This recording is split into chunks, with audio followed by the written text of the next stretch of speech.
पर आपका स्वागत है। आपके साथ मैं हूं राकेश पांडे। बात होगी प्रधानमंत्री मोदी के अगले मिशन यानी अगले टारगेट की, मिशन 400 पार। 2001 में हुए गुजरात दंगों के बाद से न सिर्फ गुजरात बल्कि पूरे देश में विरोधियों ने यह नैरेटिव सेट करने की कोशिश की है कि मोदी मुस्लिम विरोधी हैं, लेकिन इस बार गुजरात चुनाव ने इस झूठ से पर्दा उठा दिया। गुजरात में 30 से ज्यादा विधानसभा सीटें ऐसी हैं जहां पर मुस्लिम वोटर्स की तादाद 15% से ज्यादा है। इनमें से 20 सीटों पर मुस्लिम वोटर्स 20% से भी ज्यादा है। गुजरात के मुस्लिम बहुल 19 सीटों में से इस बार बीजेपी ने 14 सीटें जीती, जबकि 2017 में इनमें से 7 सीटें बीजेपी के पास थी। ओवैसी भाईजान ने मुस्लिमों को खूब भड़काया, लेकिन उनका कोई पैतरा काम नहीं आया। मगर कैसे, उसे समझने के लिए देखिए उन 10 सीटों का हाल जहां मुस्लिम मतदाता सबसे ज्यादा है।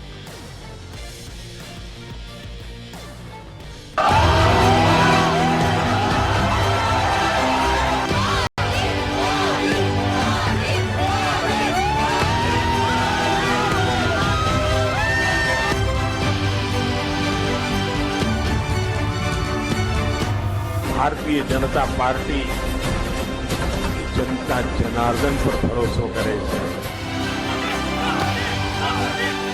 जो जीत से भी बड़ा है, जिसे विकास मंथ पर मोदी ने गढ़ा है। आ गुजरात, जरा બે હાથ ઉપર કરીને મને આવાજ જોઈએ। આ ગુજરાત, આ ગુજરાત जो वाइब्रेंट है और रिकॉर्ड विजय पर खड़ा है, जो सांस्कृतिक राष्ट्रवाद की जीवंत प्रयोगशाला है। वहां एक बार फिर कुछ बड़ा होने वाला है। यह है गुजरात। तो हम इस वक्त मौजूद हैं गुजरात विधानसभा के कैंपस में, जहां पर एक बार फिर से भूपेंद्र पटेल और उनके मंत्री शपथ लेने वाले हैं। और हम जहां पर मौजूद हैं, ये हेलीपैड ग्राउंड कहलाता है। इसे चारों तरफ से सजाया जा रहा है क्योंकि 12 तारीख को दोपहर 2 बजे, मतलब सोमवार को दोपहर 2 बजे यहां पर शपथ ग्रहण समारोह होना है। आप सामने की तरफ देख सकते हैं कि किस तरीके से यहां पर जो है अलग अलग लोगों के बैठने की व्यवस्था की गई है। सामने की तरफ तकरीबन जो 156 विधायक हैं वो भी यहां पर बैठेंगे। जो मंत्री बनने वाले हैं वो इस मंच पर, जहां पर हम इस वक्त मौजूद हैं, वहां पर बैठने वाले हैं। सामने की तरफ आप देख सकते हैं कि लगभग 20,000 लोगों के बैठने की यहां पर व्यवस्था की गई है। रण खत्म हो चुका है, पर उल्लास बाकी है, उत्साह बाकी है, ऊर्जा प्रवाह चरम पर है। यही तो गुजरात है, यही राष्ट्र की गुजराती संस्कृति का नाद है। 2014 के बाद नए हिंदुस्तान में नव राष्ट्रवाद का अध्याय अगर और प्रकार हुआ तो इसमें सबसे बड़ी भूमिका थी मोदी के गुजरात मॉडल की। और 2022 में इसी मॉडल को एक बार फिर गुजरातियों ने चुना 156 के रिकॉर्ड धार पर। गुजरात के इस चुनाव में भाजपा का आह्वान था, विकसित गुजरात से विकसित भारत का निर्माण। गुजरात के नतीजों ने सिद्ध किया है कि सामान्य मानवी में विकसित भारत के लिए कितनी प्रबल आकांक्षा है। संदेश साफ है, जब देश के सामने कोई चुनौती होती है तो देश की जनता का भरोसा भाजपा पर होता है। तो क्या पीएम मोदी ने गुजरात के परिणामों से आगे अब 2024 के महासंग्राम का एजेंडा तय कर दिया है? क्या 2024 का महासमर गुजरात के जनादेश और उसकी अपेक्षाओं की कसौटी पर ही कसा जाएगा? ऐसा कहने के पीछे वजह है, इसे समझिए जरा कि इस साल यानी 2022 में हुए चुनाव में उत्तर प्रदेश और गुजरात के चुनाव परिणाम दीगर हैं। एक सूबे में मोदी का लोकसभा क्षेत्र आता है तो दूसरा सूबा मोदी का गृह राज्य है। उत्तर प्रदेश में बीजेपी को Modi Yogi model of governance पर 273 सीटें मिली और वोट शेयर भी 41% से ज्यादा का रहा था। इसी तरह गुजरात में Narendra Bhupendra model of governance को रिकॉर्ड 156 सीटें हासिल हुई 53% के बम्पर वोट शेयर के साथ। गुजरात में भगवा लहराया, आप क्या कहना चाहेंगे, किस तरीके से इस जीत को देखते हैं? मतलब इतनी बड़ी जीत, मोदी मय हो गया, सब कुछ भगवा मय हो गया। ये हमारे जो कार्यकर्ता है उन्होंने जो अंडरग्राउंड जितना मेहनत किया है, घर घर जाके भगवा लहरा है, घर घर जाके मेहनत किया है, ये उसका नतीजा है। हमको तो मोदी जी चाहिए, जब तक जिंदा रहे तब तक मोदी जी सबसे बड़े नेता, सबसे बड़े नेता, गुजरात के सबसे बड़े नेता, सबसे बड़े नेता। मोदी का विकास धर्म ही राजधर्म है और जो राजधर्म है वो राष्ट्र संकल्प भी है। पीएम मोदी इसे अपने संवादों के जरिए देश की जनता को बताने और समझाने में सफल रहे हैं। हम राष्ट्र निर्माण के व्यापक मिशन के लिए निकले हुए लोग हैं। इसलिए सिर्फ 5 वर्ष के राजनीतिक नफा नुकसान को देखते हुए हम कोई भी घोषणा नहीं करते। हमारी हर घोषणा के पीछे एक दूरगामी लक्ष्य होता है, एक रोड मैप होता है। राष्ट्र निर्माण के इसी रोड मैप ने गुजरात की जनता का भरोसा जीता है। यही वजह है कि गुजरात में रिकॉर्ड जीत के साथ सत्ता के मंच पर आसीन बीजेपी शपथ ग्रहण समारोह को अपने संकल्प और संदेश के तौर पर देश के मंच पर रखना चाहती है। तैयारियां चौकस है। तो 156 विधायकों के साथ में भारतीय जनता पार्टी ने गुजरात में प्रचंड जीत हासिल की है और उस प्रचंड जीत का जश्न जो शपथ ग्रहण समारोह है मुख्यमंत्री का, वो भी आपको प्रचंड नजर आ रहा होगा। लगभग 20,000 लोगों के बैठने की यहाँ पर व्यवस्था की गई है। तमाम लोगों के खाने पीने की यहाँ पर व्यवस्था की गई है। पीछे की तरफ जो है तमाम कैबिन्स बनाए गए हैं जिसमें कि वीवीआईपीज़ के लिए हर प्रकार की सुविधाएं दी गई हैं। तो यहाँ पर जो भी अब आने वाला है इस बड़े और भव्य मेगा जो समारोह होगा शपथ ग्रहण, उसका साक्षी बनने के लिए उन्हें यहाँ पर एक बहुत बड़ी झलक देखने को मिलेगी। इसमें शक नहीं कि गुजरात में बीजेपी के हिस्से में लिखी गई बम्पर जीत के पीछे एक चेहरा था नरेंद्र मोदी का। अहमदाबाद में हुए पीएम मोदी के इस रोड शो ने रिकॉर्ड बनाया, क्योंकि 54 किलोमीटर लंबा ऐसा रोड शो अब तक किसी राजनेता ने नहीं किया था। इस मेगा रोड शो में मोदी ने 54 विधानसभा सीटों को कवर किया, जिसमें से 13 अहमदाबाद की सीटें थीं और 1 सीट गांधीनगर की थी। और मोदी के इसी अथक संवाद का नतीजा रहा कि गुजरात में एक और रिकॉर्ड बीजेपी के नाम हुआ। सबसे ज्यादा 156 विधानसभा सीटें जीतने का रिकॉर्ड। अब गुजरात सरकार के शपथ ग्रहण समारोह को भी भव्य बनाने की तैयारी है। तो ये एक मंच जिसमें शपथ ग्रहण होगा, बाजू वाला मंच जिसमें तमाम जो साधु संत हैं देश भर से आने वाले, गुजरात से आने वाले, वो रहेंगे। और सामने की तरफ एक और आपको मंच नजर आ रहा होगा, वो मंच वीवीआईपी के लिए है। ऐसा बताया जा रहा है कि प्रधानमंत्री नरेंद्र मोदी उस मंच पर बैठेंगे। उसके अलावा तमाम बीजेपी रूल्ड स्टेट के जो मुख्यमंत्री हैं वो यहाँ पर आने वाले हैं, वो उस मंच पर बैठने वाले हैं। केंद्रीय मंत्री यहाँ पर आने वाले हैं, वो इस मंच पर बैठने वाले हैं। उसके अलावा जो इनवाइटीज की जो लिस्ट है, काफी लंबी चौड़ी लिस्ट है, क्योंकि इस लिस्ट में योगी आदित्यनाथ का नाम शामिल है। उसके अलावा यहाँ पर जो प्रचार करने के लिए जितने भी स्टार प्रचारक आए हुए थे गुजरात में, चाहे वो हेमंत बिश्व शर्मा हो, उनका भी नाम इसमें शामिल है। उसके अलावा योगी आदित्यनाथ, शिवराज सिंह चौहान, आपके हरियाणा के मुख्यमंत्री, उनका नाम शामिल है। उसके अलावा जो और बीजेपी रूल स्टेट के जो मुख्यमंत्री हैं वो यहाँ पर आएंगे। सांसद यहाँ पर आएंगे, तकरीबन 200 से 250 सांसद यहाँ पर आने वाले, क्योंकि सभी लोगों को यहाँ पर लगाया गया था। प्रखर राष्ट्रवाद के इसी सूत्र को साथ कर 2014 के समर में कूदे थे मोदी। हाथ में वाइब्रेंट गुजरात का मॉडल था, जुबान पर नए भारत को गढ़ने के सपने का रोड मैप और हिंदुत्व का वो गाढ़ा एजेंडा जिसे विपक्ष के कथित सेकुलरिज्म को मात देने के लिए वर्चुअली साथ रखा गया था। राष्ट्रवाद, विकासवाद और हिंदुत्व की लकीर पर कसी मोदी की राजनीति ने देश के भीतर एक व्यापक लहर उठा दी, राष्ट्र गौरव की, और इसने हर किसी को अपने असर में लिया। दुनिया के मंच पर अपनी छाप छोड़ने वाले मोदी का करिश्मा देश के भीतर वैसे ही बरकरार है।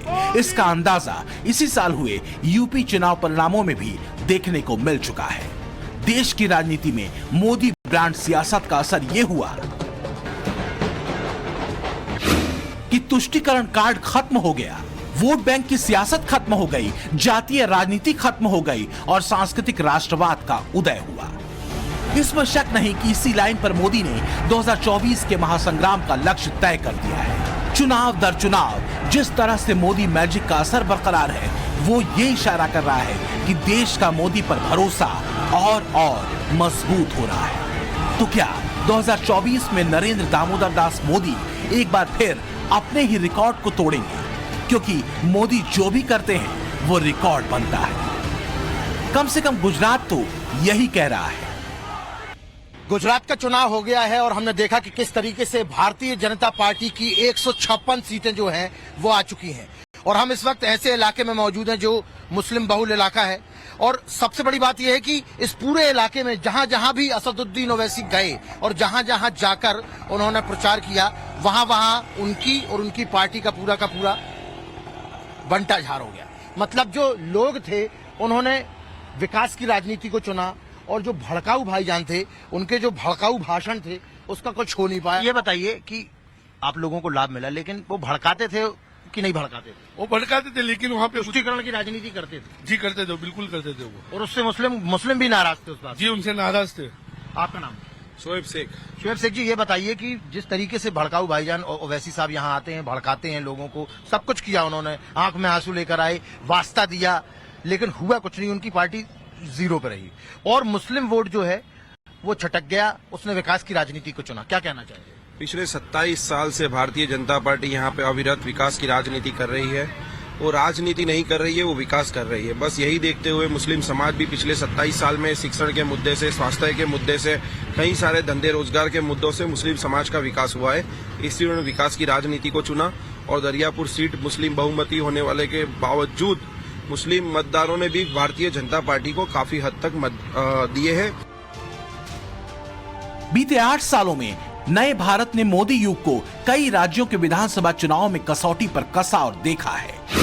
सिर्फ गुजरात और उत्तर प्रदेश को मिलाकर अगर देखें तो गुजरात में 26 और यूपी में 80 लोकसभा सीटें हैं। दोनों को जोड़कर यह आंकड़ा 106 सीटों का होता है।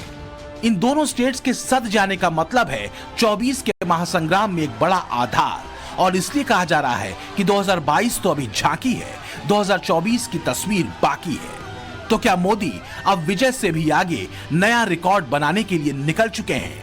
और मोदी को लंबे रूट पसंद है, राजनीति का कोई शॉर्टकट नहीं। मैं महाराष्ट्र के लोगों को, देश के लोगों को भारत की राजनीति में आ रही एक विकृति से सावधान भी करना चाहता हूं।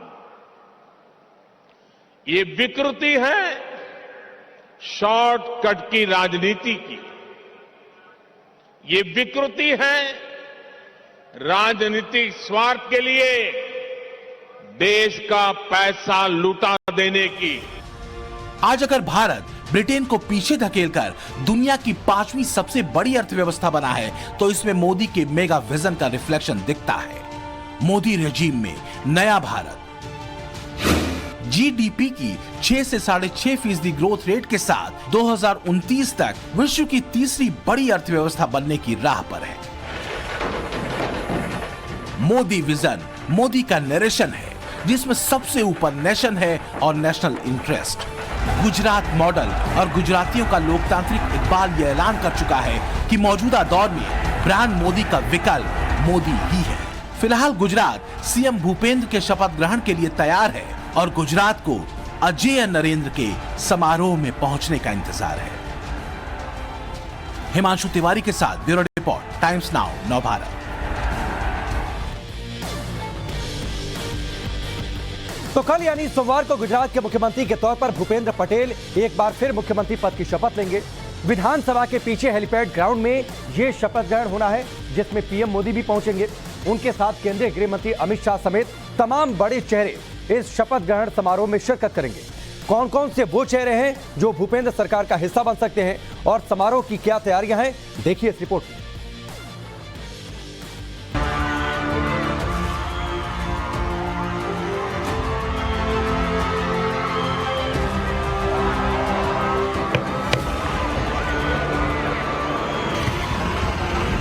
गुजरात में रिकॉर्ड जीत के बाद भूपेंद्र पटेल और उनके मंत्रिमंडल के शपथ ग्रहण समारोह की तैयारियां बता रही हैं कि गुजरात के जनादेश से निकले संदेश और संकेत दोनों को राष्ट्र के पटल पर जोरदार तरीके से रखने का प्लान है। एक बात तो तय है कि जीत को महाजीत में बदल देने का श्रेय अगर गुजरात की जनता को जाता है तो गुजरात की जनता का भरोसा जीतने और अपने संवाद और संकल्प से उन्हें स्पर्श करने का श्रेय मोदी को जाता है। इसमें शक नहीं कि गुजरात में रिकॉर्ड जीत के पीछे असरदार कल्ट मोदी ही है। भारतीय जनता पार्टी के ऊपर भरोसा, जो डेवलपमेंट और इसके साथ में जो हमने बोला था वो करके दिखाया, वो सखत परिश्रम और इसके साथ में प्लानिंग से आगे बढ़ना, ये सत्ता और संगठन के समन्वय से जिस तरह से हम आगे बढ़े हैं, इसका परिणाम ये है प्रधानमंत्री का सतत मार्गदर्शन, सतत उनकी हार्ड वर्किंग, उनके साथ में उनकी जो गुजरात के प्रति उनका प्रेम भाव और उनके साथ में गुजरात की अस्मिता की बात, धर्म की बात, महिला की सम्मान की बात, ये सभी मुद्दों के लेके और सबसे टॉप पर रहा डेवलपमेंट, और डेवलपमेंट की अनुभूति लोगों ने करी। 156 की शक्ति के साथ अगर गुजरात में बीजेपी हिट रही तो इसके पीछे मोदी शाह की वो रणनीति थी जिसने गुजरात के हर हिस्से में हर तबके के वोटर का भरोसा जीता और उसे अपने हक में बनाए रखा। बीजेपी ने तमाम सामाजिक समीकरणों के हिसाब से राजनीतिक गोटियां तय कर ली थी।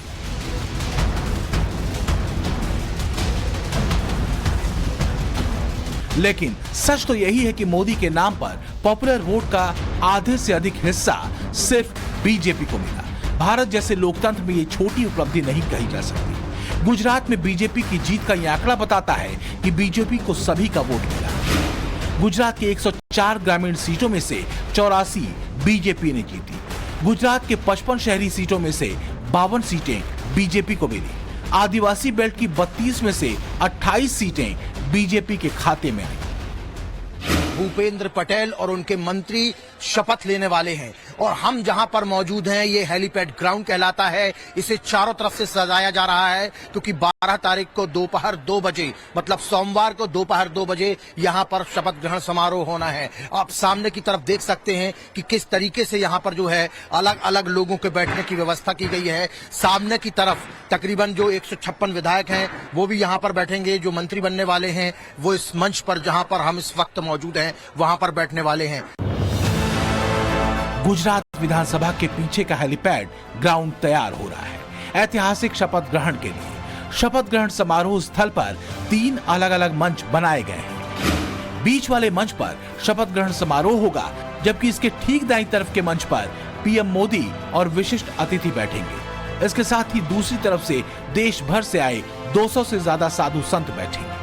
मतलब यही वो मंच है, बीचों बीच का ये मंच है जहां पर मुख्यमंत्री भूपेंद्र पटेल और उनके मंत्री राज्यपाल के साथ में यहां पर शपथ लेने वाले हैं। इसके अलावा सामने की तरफ जो मंच आपको एक और नजर आ रहा होगा, यहां पर तकरीबन 200 से 250 पूरे देश भर के और गुजरात के साधु संत जो हैं उनको भी इन्वाइट किया गया है, वो इस मंच पर बैठने वाले हैं। आप सामने की तरफ देख सकते कि किस तरीके से जो है मंच का अंतिम रूप जो है मंच को अंतिम रूप दिया जा रहा है। और मैं जुनैद से बोलूंगा कि पीछे की तरफ आए क्योंकि यहां पर जो है काम ऑलरेडी चल रहा है तो किसी प्रकार की समस्या का सामना न करना पड़े। देखिए इस तरीके से जो मंच बनाए गए हैं उनमें एसी की जो ठंडी हवा है वो आने के लिए यहां पर व्यवस्था की गई है। सामने की तरफ आप देख सकते हैं कि फूल और जो पौधे हैं उनके जो गमले हैं उनको यहाँ पर पॉट हैं उनको लगाया गया है